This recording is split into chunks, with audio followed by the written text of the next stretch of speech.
Yeah. So I'm not gonna lie, I already started this. Whoa, yeah. I already started this, but I closed out of it so that I could get a note and then it closed. But today I already have some topics written down, so I have some things to talk about. Got some visions for how I want this to go, this crochet and chat. Um crochet and chat. Like I feel like there's a better way to say it. Or like, I don't know. Better name will come. Bonnet is almost finished. She gives kind of like Raggedy Ann a little bit for some reason. Like this just gives like Raggedy Ann to me. But I made a little, still don't know, trim, like a trim. She's ruffly, she's red, and then I started on the tie part as well. So she's coming together nicely, and I'm putting on the back panel right now, which I'm happy about, which I am happy about. Yeah, so the first thing I wrote was Pluto, but I don't know if I want to start with Pluto. So actually, let's not start with Pluto. Let's start with something else. I have art. We naturally care about what the other thinks. Okay, yes. So something I used to like think about very often was that no one cares what I think. And I think it's just because the the things that I was saying, I think were just like not in the realm that anyone I was speaking to was in. Is that sentences feel a little bit incoherent currently, but yeah, I don't know. Like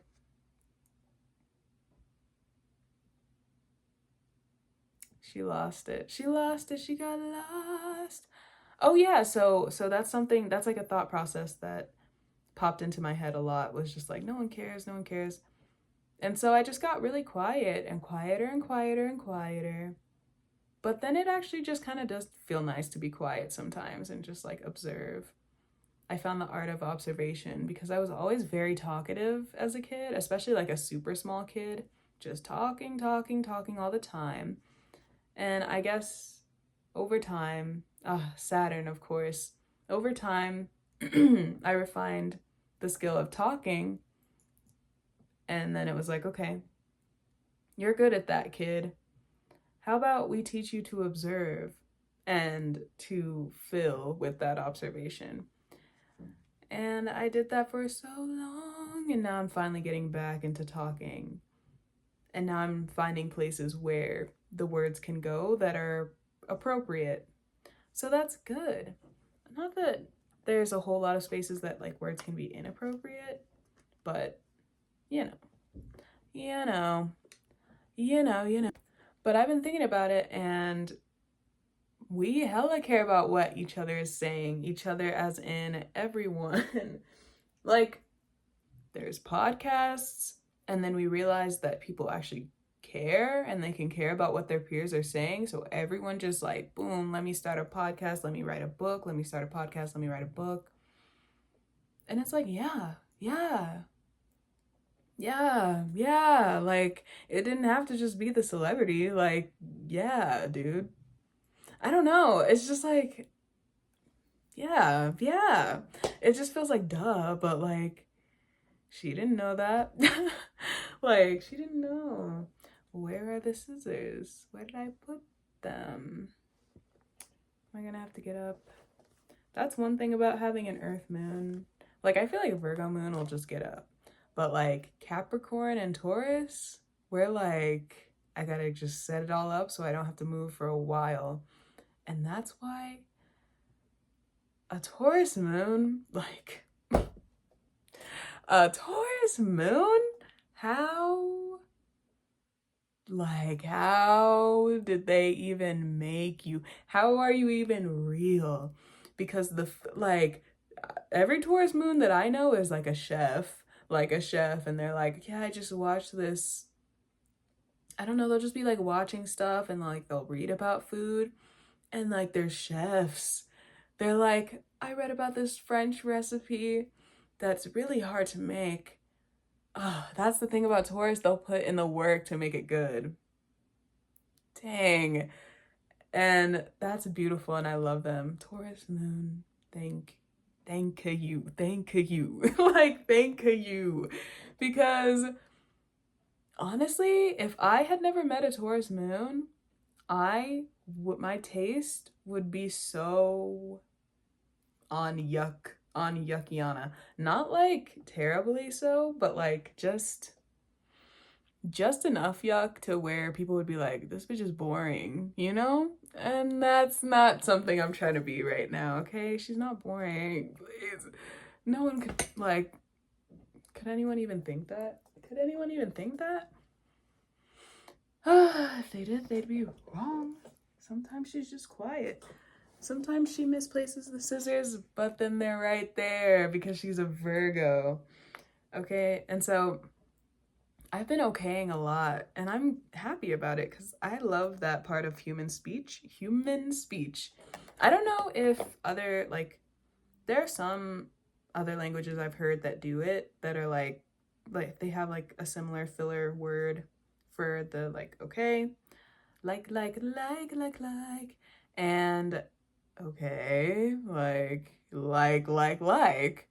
And so sometimes you gotta bark back. Here's something. She's everywhere today. Here's something.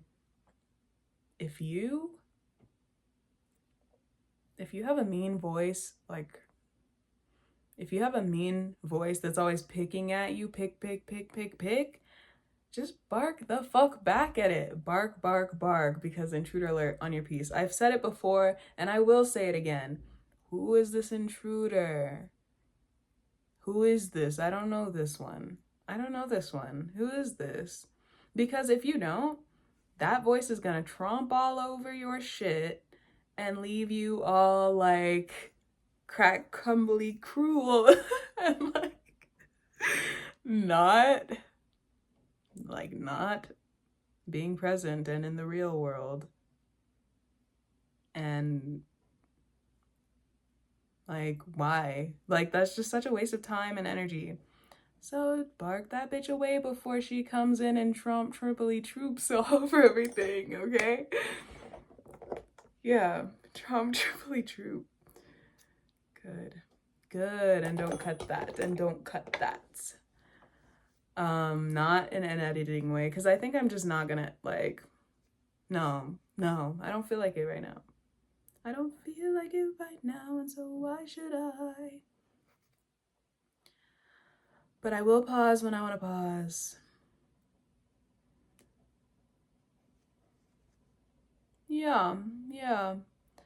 So back to barking bitches away, and also back to barking bitches away, yes. Because if your inner voice is telling you nobody cares what you think, like, if you don't bark that bitch away, if you don't bark them away, I will bark it away. So, but I can't be doing it for everybody, so you gotta bark for yourself sometimes. Bark for yourself sometimes. Bark for yourself sometimes. Bark for yourself sometimes. Like, cause she's preaching, okay? People care. Just fucking talk now. Just talk now. And this is for me too, because I don't do it all the time. But I do sometimes. But then sometimes I just like really don't have anything to say. Or like, I'm like, I haven't observed enough to have something to say. Bark for yourself sometimes. Well, like,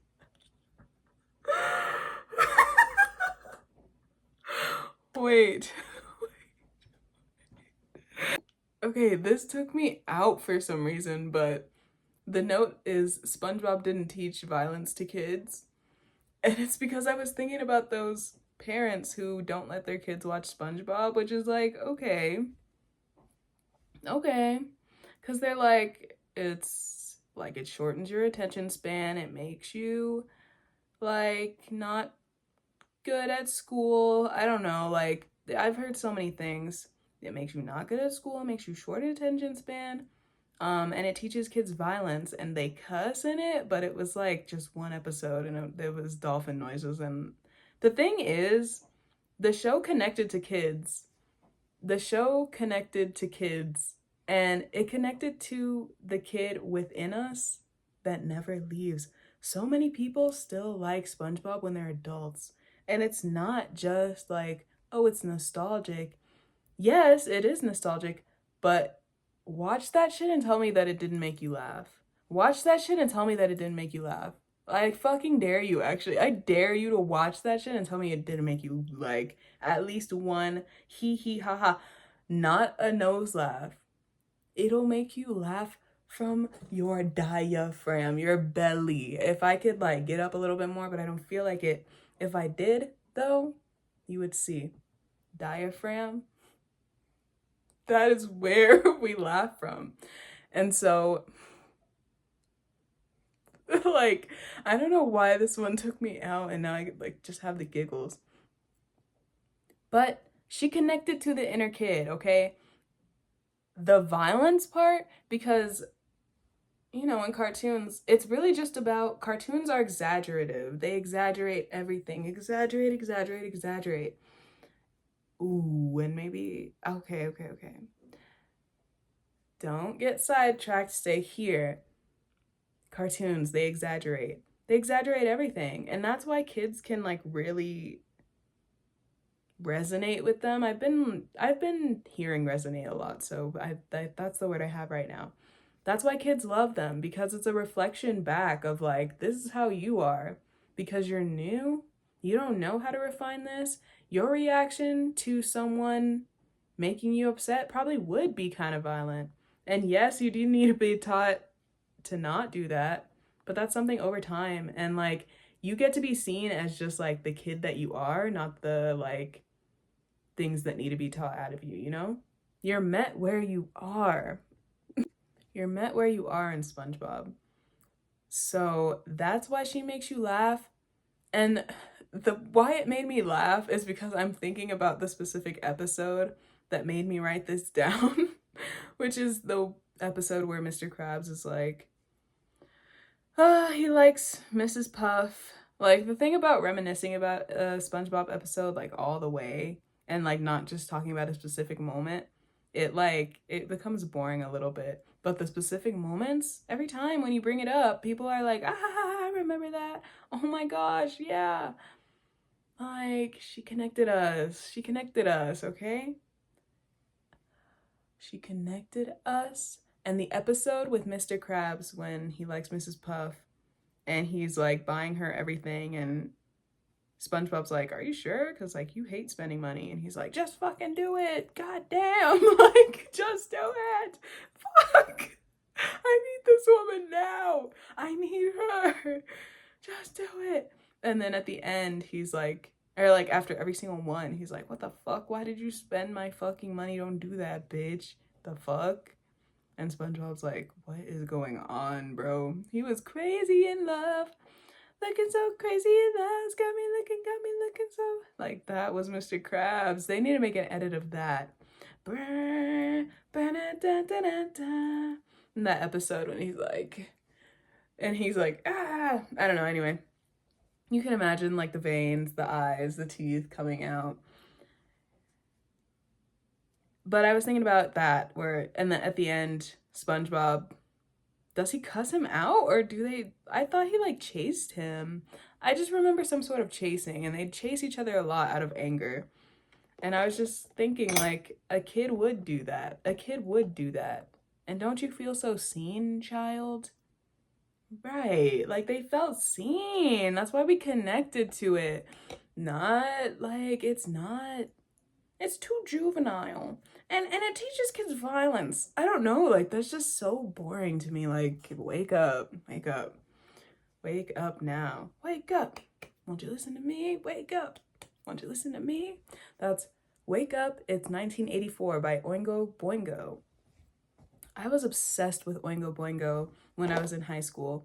And if you don't know who that is, Danny Elfman, that guy who makes the soundtracks for movies, if you know who that is, he was the lead man for Oingo Boingo, which is a band from the 70s. And they made like, one of their albums was pretty ska-ish. Like it had all the trumpets and it had the dun, dun, dun, dun, which one of my friends said that it's feeling like a ska summer. Like their prediction is that it's going to be a ska summer. And then I was like, yeah, because Oingo Boingo. Like, yes, I need Oingo Boingo in my summer. Absolutely. I want to find a better way to say that besides absolutely, because like, why am I mentioning a fart? I don't want to. I don't want to. I don't want to talk about the fart. Please don't make me talk about the fart. So I just want to find a better way to say it. But Oingo Boingo, love them. Love that band. Oddly enough, I found them through this song that's about like not good people, and it's called Little Girls, and it's supposed to be like a critique, a criticism, not a critique. No.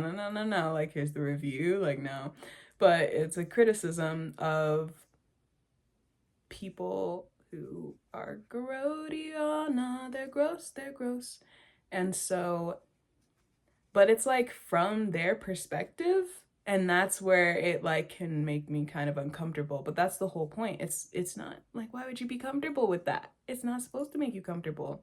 And saying it right out in the open, because those types of people tend to do things hidden, and a lot of time it's hidden in plain sight, which is fucking disgusting, and we all need to be more aware of it.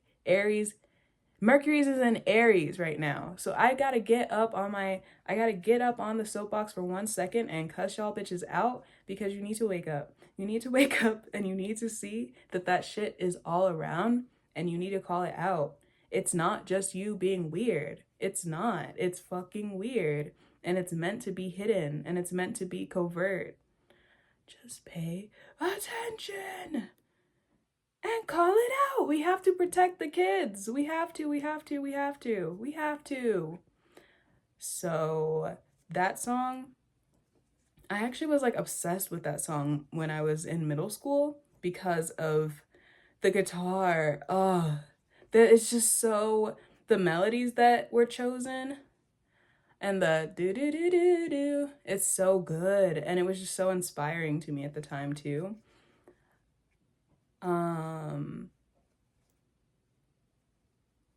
And I was trying to think about like the melody at the end.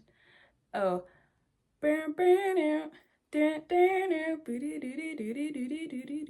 okay, anyway, that part was really good, and that's like towards the end. Or it's in the middle. It's just like a guitar solo. But yeah, I really liked that song as a kid. And now I do appreciate that it's like really uncomfortable to listen to because it's calling bitches out. I actually appreciate that. And I don't know much about Danny Elfman, so I don't know, like, but I do know that those were the intentions. And so I'm like, period. Stand on it. And then he composes so many soundtracks, and he was the voice of Jack Skellington. Like, my mouth, every time I start talking so long, like my mouth just gets so gulp. And yeah, Danny Elfman, period. I watched the interview that he did with Marilyn Manson, and wow, that was interesting. That was interesting to see, like, I don't know. That was just like, okay, yeah. It just felt like, yeah. Oh, yeah. It just felt, yes. That's it. That's all I have to say about that, actually. Yeah. Honestly, that is a good segue into Pluto, because that song is pretty polarizing. It's pretty like, let's put it bare, raw, out in the open and see what bitches think. Like, that's Pluto. And that's why, modernly, Pluto is ruled by Scorpio. If you know any Scorpio placement, specifically Scorpio risings, or anyone who has Pluto on an angle, at an angle, or conjunct their sun, like anyone who has like a strong Pluto thing going on, like that energy of just being like very raw and bare is huge, and it can really be unsettling. It can make people really uncomfortable, just because it's like, sometimes it's like you're not supposed to, like, quote unquote, you're not supposed to be like that, which is like, Pluto asks, like, what are we supposed to be? Because as far as I'm concerned, we're just energy.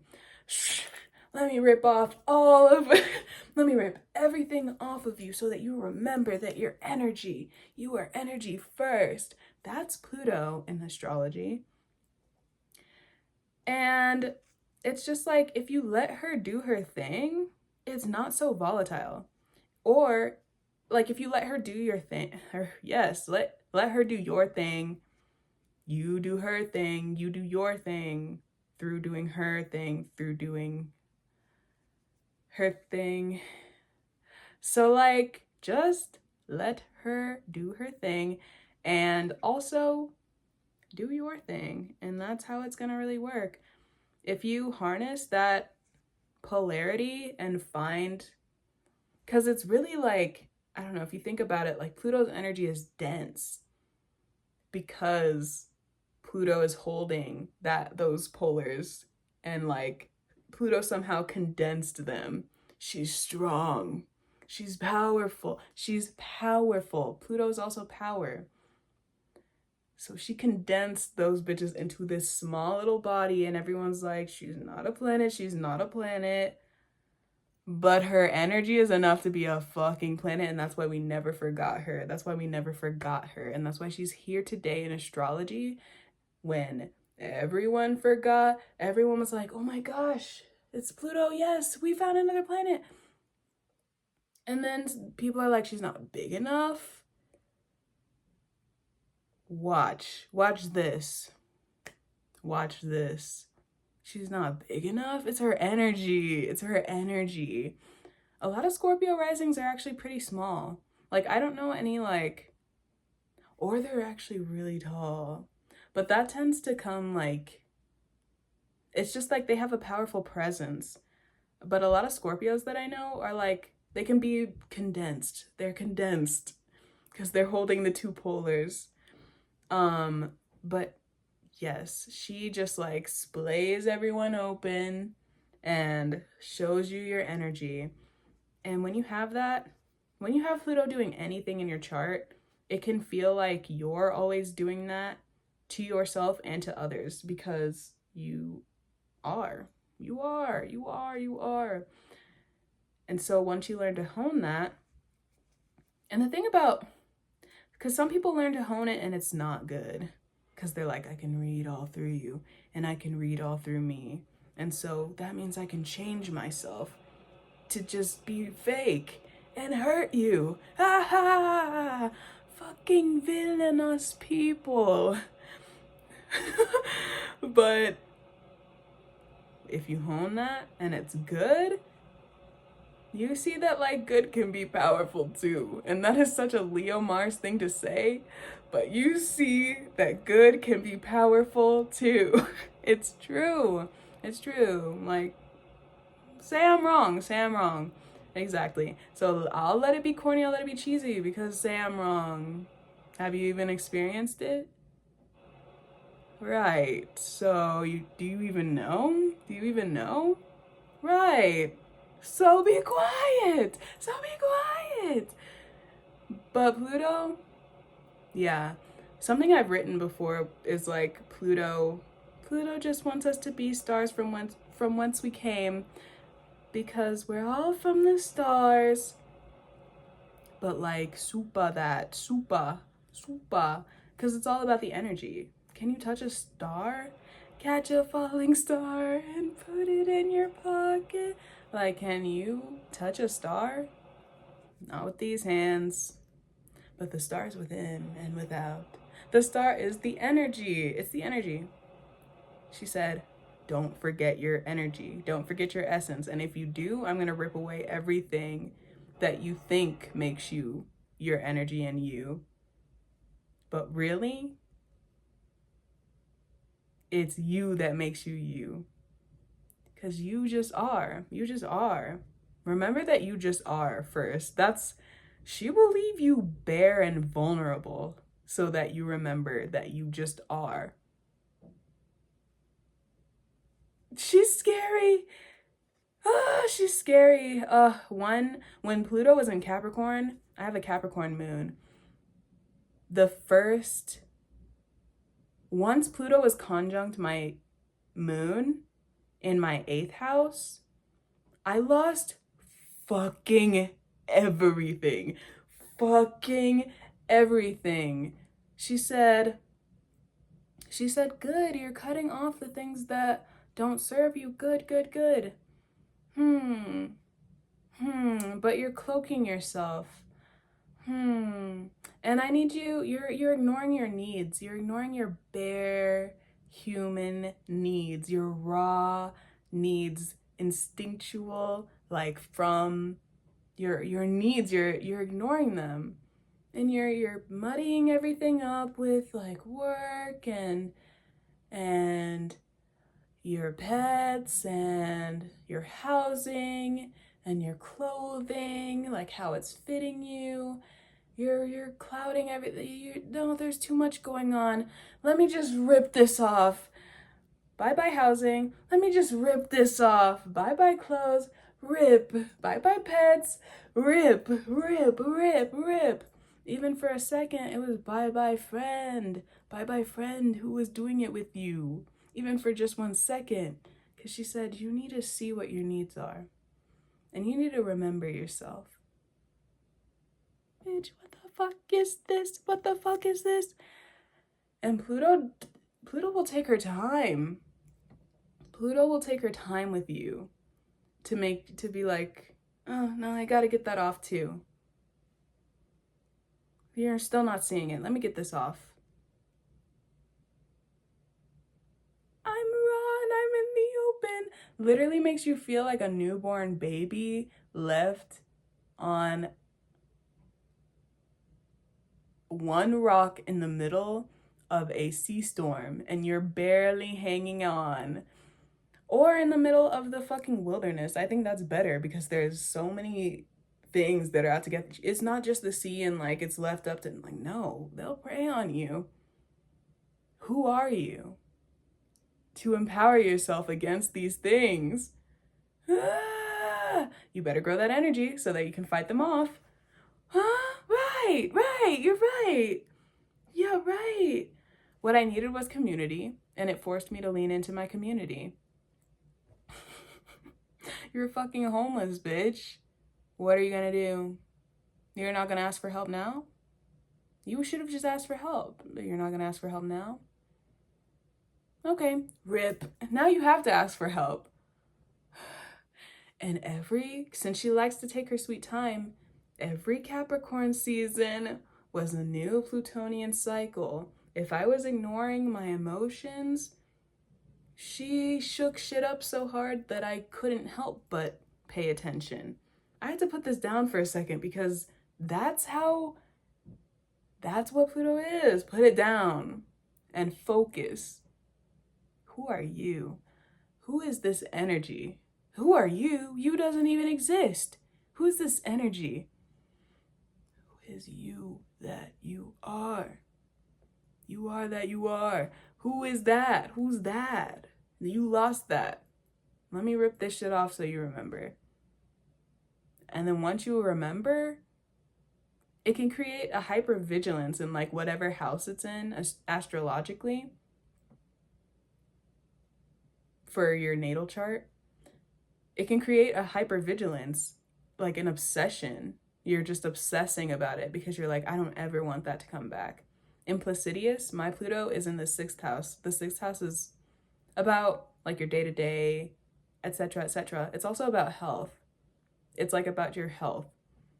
And my health was dog shit when I was a child because I was so terribly neglected because my father was a drug addict, and that's not quite the right way to say it. He struggled with crack cocaine. Yeah, let's just put it all out in the open.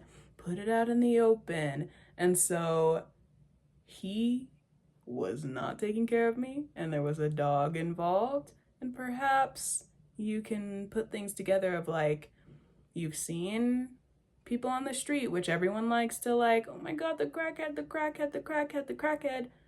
Fuck you, first of all. Second of all, imagine if that crackhead was still, crackhead quote unquote, was still trying to raise you because he cared. You're not here, brother. You're not here, so you don't even realize that, like, baby, you need to eat. Baby bed is like covered in. I don't have to talk about everything because maybe that's a lot. Maybe like this isn't the white underbelly. Like maybe this isn't, But like just to paint the picture. What picture was I painting? What picture was I painting? Raising me. Oh, so my health was really bad. I had like really bad asthma because he also smoked cigarettes inside. Really, really bad asthma. And like my health, I was always sick. I was constantly sick. And so now I'm like, someone's sick. Even if I'm not being necessarily so proactive about it, it's just like, it's an obsession. There's a hypervigilance. I'll never not look out for someone being sick. I'll never not look out for how to prevent sickness. I'm very obsessive about my health. If I see something going wrong enough, I'm like, I gotta fix it. I gotta do this. I gotta do this, cut. Like, it creates that obsession no matter what house it's in. And so that's Pluto. It can create a hypervigilance because it's like, oh, okay, I see this. I will never forget this. I will never forget this. Once you hone that though, you're like, I'll never forget. Not new to this, I'm true to this, like I will never forget. So try. And that's what I love about her. She'll rip you apart. But it really is for your highest good. It really is. I'm like, but damn, shit. Like, how? She's not the one to say it gentle. I was gonna say, like, how can you say it gentler? She's not the one to say it gentle. And Saturn tried to tell you, and before that, Mercury tried to tell you. Not listening, la. The moon tried to tell you, like, maybe I gotta go in here, inside. La. Okay, here's Pluto. Oh, Pluto. She's fierce, she's strong.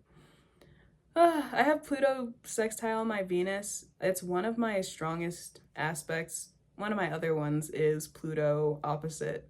My most strongest one, 0 degree orb. I think it's like 0 degrees in like 51 minutes. Although I feel like I have one that's even stronger than that. Top 3. Pluto opposite Jupiter, Pluto sextile Venus, and Mercury trine Saturn. So she's serious and she's scary a little bit. Or intimidating, which I'm like, microaggression? Is that a microaggression? But then it's also like, I understand that I kind of am intimidating. Like when I'm not talking, people can't really tell what's going on because I'm not really emoting a whole lot and I'm just like observing and I'm like, like watching and just observing really intensely. And like, I think I'm just like, I'm paying attention. I care. Pluto sextile Venus. I'm like, I care. but it can be a bit much. It can be a bit much, and that I do understand. And so, like, but what if that's my power? No. I don't know. I mean, what if it is? That was like a genuine like question, actually. I was like, no. But like, it could be. I just wanted it to be clear that I have not been. It's not an intentional thing. It's just how it is. But then, wait, Pluto sextile Venus? I don't actually. Oh, it makes your love so raw. It makes your love so raw. Pluto Venus aspect. It can make your love so raw. And raw is really the right word. Raw is the right word. R-A-W. R-A-W. Make it raw, because it's just like, what's the energy of love? How primal can it get? How, like, she's just like in there. She's so passionate too. And that's what really like colors Scorpio a little bit more, is that like passion. She's passionate about it. How deep can we go? How far? How big? How dense? How much can you collect all these alls and put it into one to make a final all? Yes, like, thank you, Pluto, thank you. And she's only doing nice things in my... I forgot about the opposition. I forgot. And that one is hard. I don't understand it. I don't understand it. But it's because I have to surrender. But then Pluto, I like, watch me do it in real time. Like that's what this is giving right now. But she's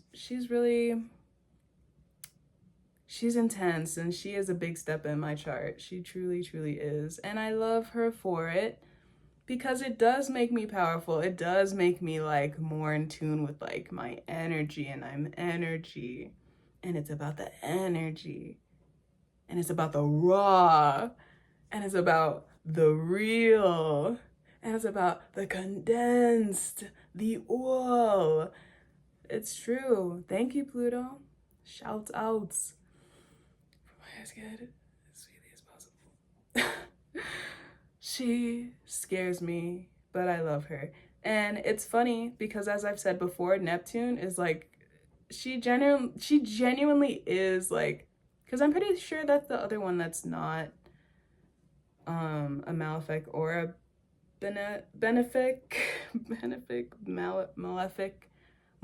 benefic. That makes sense. Like, I think they're supposed to rhyme a little bit. Malefic, benefic. There are some planets that are malefics. There are some planets that are benefics in astrology. The benefics, which are the ones that are going to be gentler, they're not about harshness. They're not about harshness. Are Jupiter, the moon, Venus, which the moon is not a planet. She's a luminary. Same with the sun. Venus is a benefic. And I think that's it. I don't know for the modern planets, because I have really been tuned into Hellenic astrology the most recently, but I'm trying to get into Placidius too, because that is like, there's just, it's such a deep well. I love things that I can get lost in when it comes to learning, and that's on having Neptune in the 9th house. Get lost in it. Something I realized about Neptune though, it's about immersion. You're not necessarily lost.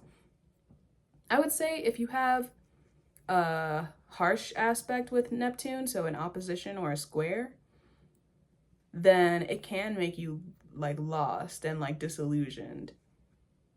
But if you have a trine or a sextile, then that makes her more of like immersion. And that makes me realize that an immersion school, or immersing myself in school, is really a really good way for me to learn, because I have Neptune trine Mercury. And that's true because when I was in high school, my Spanish teachers, they were not fucking playing. They were like, you're gonna learn Spanish because we are in a community where everybody's speaking Spanish, brother. so you better know. And they were serious about it. I mean, they weren't mean like that. Like, I'm just saying it like that because that's how I'm like, yeah. Like, but they were very immersive with it. Like, they would have the training wheels on for a sec, but then after month 2, after month 1, everything in Spanish. And that's why I'm like sad that I just need to practice. I just gotta practice. But then I get so nervous. I get so nervous about practicing my Spanish, and then I just lose it. That's why I can't let the, I gotta watch some videos, some shows, and then I gotta talk to people. And I even know people who speak it. I'm just like, get in the damn water, girl. Get in the water. Immerse yourself. Like, it's annoying because I'm just like, get in. But then I'm like, oh my God, like, she's not getting in. Get in. You want this. Get in now. So she understands now that she needs to get in. Neptune trine Mercury. Immersion school. And I also just really enjoy immersing myself. That's a big part of why when it comes to movies, shows is a little bit different, but really I don't want to know anything about the show either.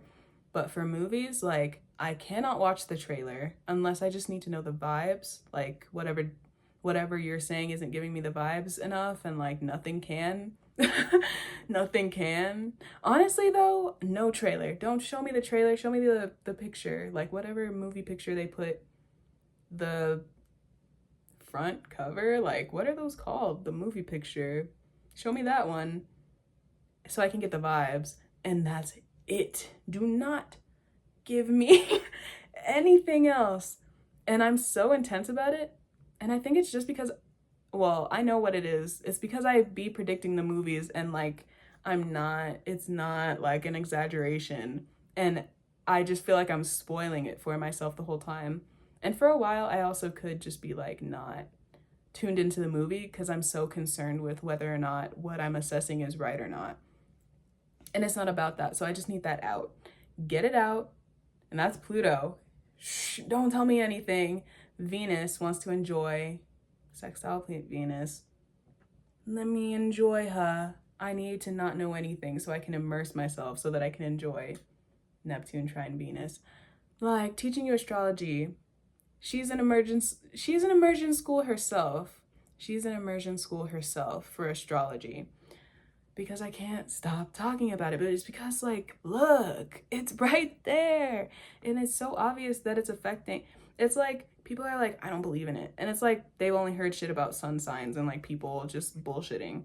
Girl, if you don't get in because you're about to get outrun. Like, celebrities have astrologers, girl. Wake up. Won't you listen to me? Wake up. Won't you listen to me? I want to play just like a second of it. She's not loud enough. Won't you listen to me? Wake up. Won't you listen to me? Wake up. Won't you listen to me?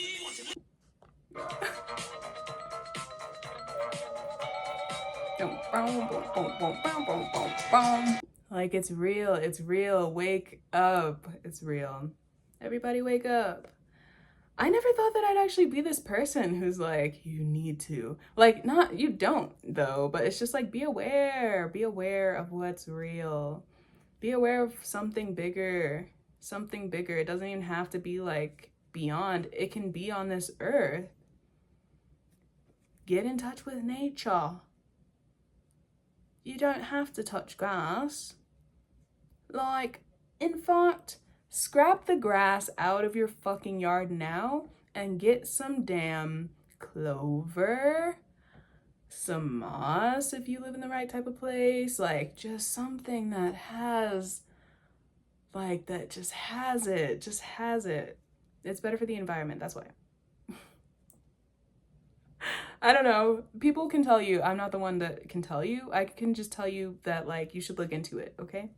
So please look into it, yeah. Please look into it. I think she's about to wrap it up. She's about to wrap it up. Gulp, like, I don't even think my swallowing is that loud. I've been gargling with the salt water so that I'm not, did I already say that? I feel like I said it, but I think I said it in the one that got scrapped. Maybe I did say it. She's been gargling with the salt water so that there's not a bunch of mouth sounds. Because I just don't, no more. No more. It drives me insane when I like listen back to a little bit and all I hear is like, stop. Stop. So, but I found out that you can just gargle salt water and then you're good. But it makes my mouth feel super like I have to keep swallowing. And I don't like that. I don't like that. So, Pluto. Oh, the last one is art and color. And what sparked this thought? Well, what sparked this thought was I was thinking about my sketchbook that I lost. And I was just thinking about like, I don't even know what brand that was. I just know I got it from Meiningers, which I don't know. I'm like, is that not anywhere else? And did I just like dox myself a little bit? I don't think I did though. And like also, no, let's stop talking about it actually. But Meiningers, went there. I think it does have like an apostrophe S. I've been just calling it Meininger because my people, we have a habit of adding S's, which is fine. It's just like I want to call it the right name, but then I called it the wrong name by trying to call it the right name because I didn't know or I wasn't sure. But Meiningers, I'm pretty sure. But I'm like, wait, what if it's not? Anyway, I got it from there, and I think it's just like the brand. Maybe it's just Meiningers, but it was perfect. It was red. It was the perfect size, and it just inspired me to draw because it wasn't so huge. I just don't like, if I'm sketching, like, why am I putting it on like a poster? I don't need that much. I don't need that much. So that was just, it was the perfect size. I could do like multiple little doodles. It was just good. It was just good. And it was bright red. I said my name on it. Like, but I was thinking about that. And then I thought about one of the treasured memories that I had because I connected with my family who I've been estranged from for my whole life up until literally last year, like the rest of them. Because I've connected with my siblings before then, but the rest of my family, it's been like a year. And so we were talking about art because I was doing my neurodivergent thing and not really talking to anyone after after I said hi. I was just kind of like drawing. Because I was just really trying to like savor and soak up the moment. I had to go with like I had to let it just seep into me. And so I was drawing, and then everyone started talking to me about my drawings, and like I was like, I want to show you, or they were talking to me about art, and I was like, I want to show you my drawings. And we started talking about color, me and I think one of my cousins. And color is just one of the huge parts of what I love about making art is the colors. It's how they go together. It's the story that they tell within themselves. And that got me thinking about tarot, how they really do use color intentionally in that way. Like red is passion. And so when you think about red and white, like if you think about white, it's typically associated with like purity, which is like, oh, okay. But it's like the light. It's the light. And it's pure. And the dark can be pure as well. That's what it is. Their essence, like when you think about it in color theory or whatever, white and black are not colors. Black is a shade, white is a tint. And that's just what they are. It's adding light and it's adding darkness. Those are pure within themselves. So, but obviously tarot was made a little bit after people started getting those notions. Or at least the tarot, like the Rider-Waite deck, because that's what I'm thinking about, but it went on before then. So it was not always like that. But in that deck, white is purity, and like When you think about pink, pink is red and white combined. It's light. It's the light within love. It's pure love. And I fucking love pink. And a lot of Libra placements love pink. Also, no, it's like such a Libran thing. Like, I don't know any Libra placements that don't like pink. It doesn't have to be like one of their favorite colors. It doesn't even have to be like super up there, but they'll never be upset with like pink. I've never met one. A lot of Libra placements also really like red. But anyway, red, white, pink, love. And it's just interesting to see how they're utilized, like how colors are utilized throughout a lot of art. When you look at movies and TV shows, people are very intentional with colors. They'll make the person who's the antagonist wear darker colors, which again, gotta dismantle that. But it's everywhere. How we use color is everywhere. And I just love playing with color. Once I learned color theory in high school on YouTube, it was raps. And I just love playing with it. It's one of my favorite things to do. I love color so much. And it's funny because I wear a lot of black, but black can be all the colors too. Or like if you mix all the colors together, it makes brown, but if you mix them enough, then it makes black, which is also awesome. Black is like all and nothing in the same way that white is all and nothing, but for a different reason, because white is the light, and like light is where colors come from. That's like why we see colors, is because of the light refracted off of things, right? That's the right word, I'm pretty sure. So period. Colors. Love colors. I'm gonna finish up this row, and I'll show you the progress, and then I'm gonna turn this camera off. Just let me walk you through it like a doctor. Let me walk you through it.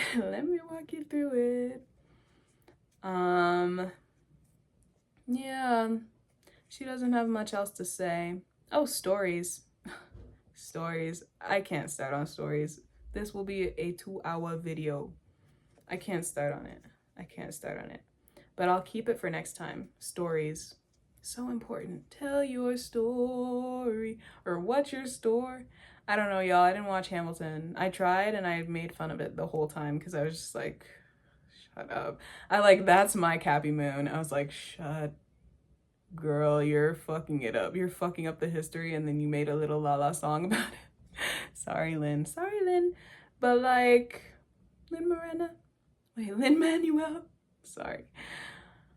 But like, was not fucking with that. Sorry. I just can't fuck with that. I can't.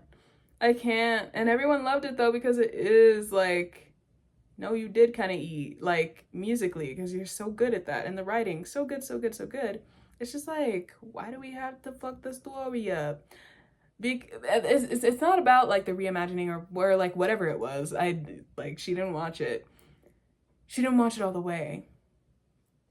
It's just about like, it's just like it made too light of certain things, and it was just like a little bit too off.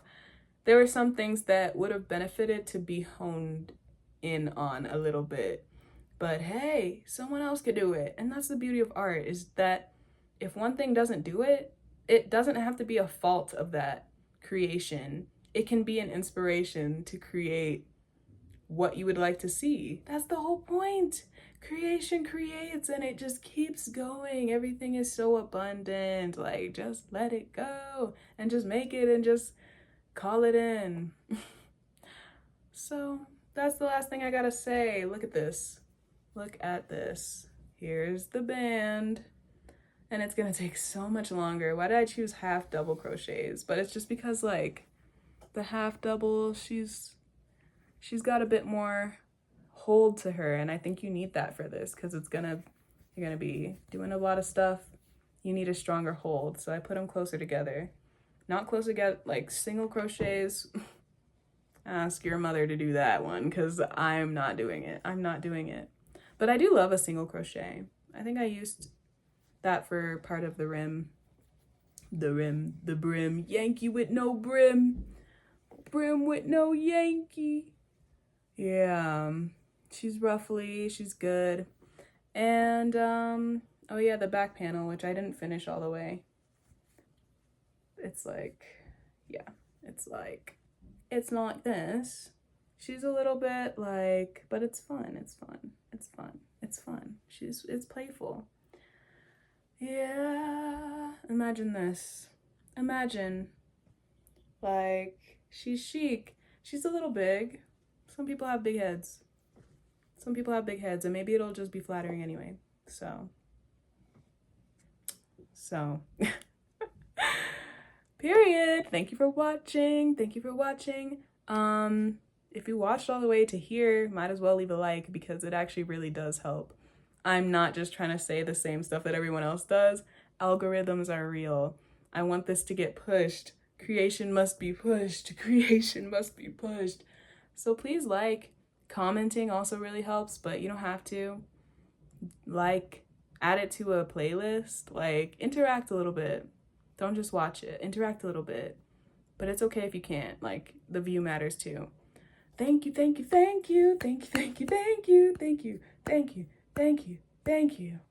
Oh, and what does this say?